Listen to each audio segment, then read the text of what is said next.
Alvaro Cervantes, Cervantes Clothing Brand. I launched Cervantes Clothing in 2017. So the need to create a clothing brand in Toronto came from my own need to want to wear my own brand, and I felt like Toronto was missing that part of it as far as the lowrider scene. I came to Canada in 1974. My father brought us up here for a better life, and we originally moved into the Jane and Finch West area there. And eventually, I grew up in what's called Regent Park, formerly called Regent Park, I guess. The experience growing up in Regent Park and so forth was actually not a bad one. Actually, we had everything we needed there.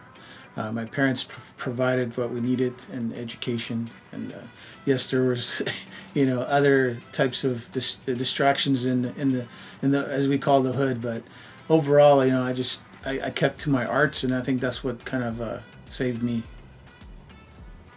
So my earliest recollections of being an artist was because of my father. Right, my father was a Renaissance man. He could draw, he could paint, he could sew, he could cook, he could build you anything. He was definitely one of my biggest influences. And he was actually very popular in Regent Park because he would teach at the school. So he would teach a lot of the kids paper mache, but it was paper mache to another level. And I think when I got into school, I would draw on my desk and things like that, and not pay attention to the academic side of things. And the teacher would come along and say to me, "Alvaro, what are you doing on that desk?" I'd say, "Oh, I'm sorry, teacher. I was just doing some drawings." And she's like, "You know what? I really like your drawings, so I'm going to leave it there for the period." But when the period's over, you have to clean it up. I'd be like, "Okay, no problem." And then I went to OCAD. So I approached. I submitted my portfolio to OCAD, and as you know, OCAD is one of the toughest design schools to get into in Toronto. So I got in, no problem. I did about 2 years there, and then I realized that I wanted to do something else. So I applied for a job at Disney in Toronto. It was a merchandising division, and I got hired right on the spot. And I basically left college to pursue my Disney career, and I basically worked for the mouse for 10 years. And I started out as a character artist, learning all about Mickey Mouse, Minnie, all the latest films that would come out. I would have to learn how to draw all of them. I was flown to Disney quite a bit in LA to attend seminars down there, and I actually learned a lot from heavy duty animators like Glenn Keane and all these big dudes that worked on Tarzan, worked on Toy Story, Little Mermaid. I learned from all the best animators, so I was very blessed. And I worked there started as a character artist, and then I progressed to being their main sculptor because I noticed there was a void in the Canadian market to actually sculpt. So I said, you know what, I'm going to give it a shot. I'll try it. I've never done it before. And my first sculptures were Beauty and the Beast. And I did my best, man, but I knew they were a little bit on the rough side. And my prototypes were then sent to the Orient, and they were cleaned up for me. And then they sent them back, and they were like all slick and polished. And I was like, wow, I did that. And it's like, well, no, you didn't, but you did a good job. So that was my first, soaking my feet into doing sculpting 3D things. And I actually worked on like the first Toy Story toys that came out in Canada, because the U.S. companies didn't want to take on the toy, the actual contract for the toy. Normally, like a Mattel or whoever will take on the big contracts and make the whole line. But because of crunch time, I worked with a company called Thinkway Toys, and we were able to create some of the first toys for Toy Story. So I'm very proud of that too.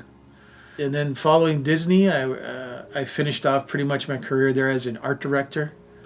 And following that, I actually got into teaching at Sheridan College. So Sheridan College. I taught there for 2 years, and I taught sculpting to second year animation students. And that was a blast because, I walked into this class, and back then I had long hair and I had it in a ponytail, and I walk in with all my tats, and these students couldn't believe I was their teacher. I was like, "Who's this guy?" So, I got along with the students, and these were like 18-year-old kids, right, who rebel at pretty much anything. But I actually made some very, very good friendships there with a lot of really talented students, which I still remember to today. So I currently work for a company in Toronto called Centura Brands, and I'm basically one of the art directors there. So I create all kinds of product packaging, you name it. I'm part of a team there that create really cool merchandise. It's really made me who I am today. All those different facets, of being in the corporate world, being learning how to behave in a corporate world. Very important, because I was a kid from the hood. I was a little rough around the edges, so I'm used to doing this. Looking back to seeing what my surroundings are. And I got thrown into this corporate world where I had to be, yes, sir, and thank you, sir, and behave in different ways to be able to take people to take me seriously.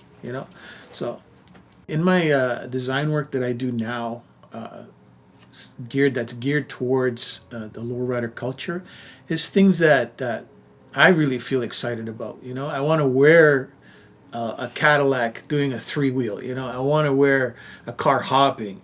I want to invoke a lot of excitement with people when they see my artwork, and know that what I'm doing there is like 100% me. I started out with a line called Hecho en Toronto, so that was one of my first ones, and I kind of incorporated a little bit of the Mexican eagle and the blue jay, and I kind of fused them together into a design, and I think it worked out very well for the beginning.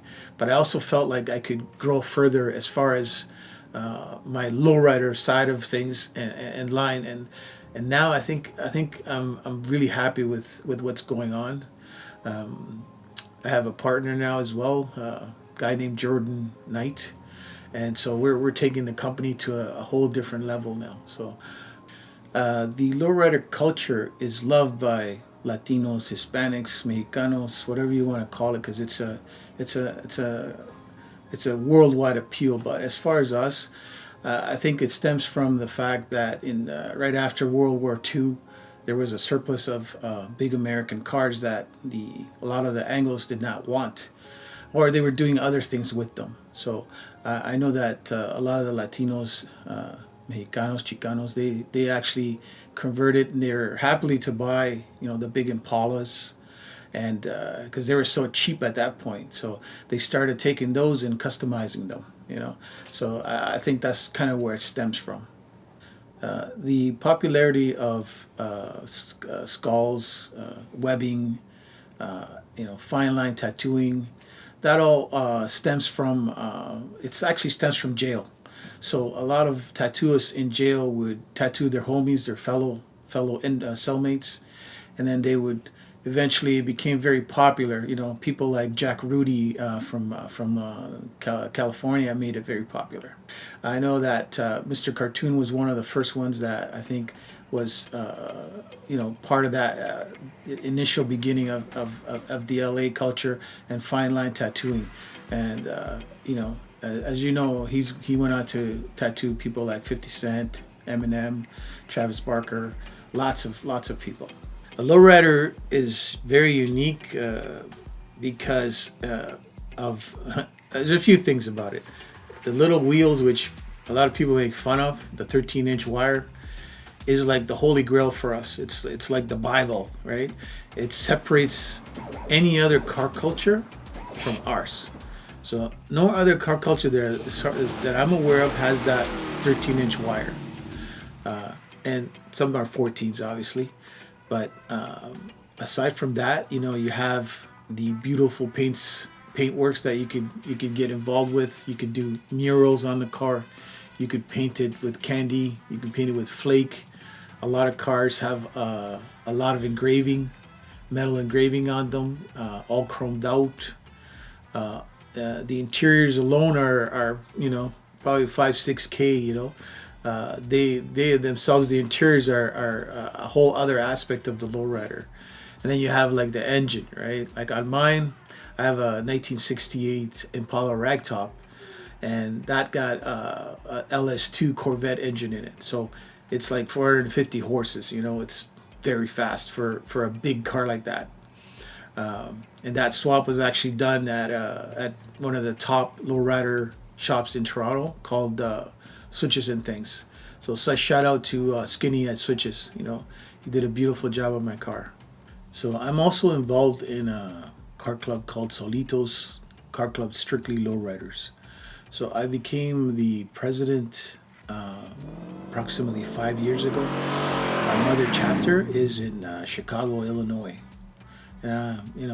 Shout outs to my homies down there, Tank and Lally, the original creators of the club. And so up here, I have 5 members in my club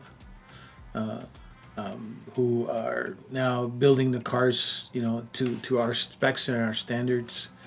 And we're trying to build our franchise, our club up here, and expand it so that we can grow the culture even further. Believe in yourself. Really, like, it comes down to just believing in yourself.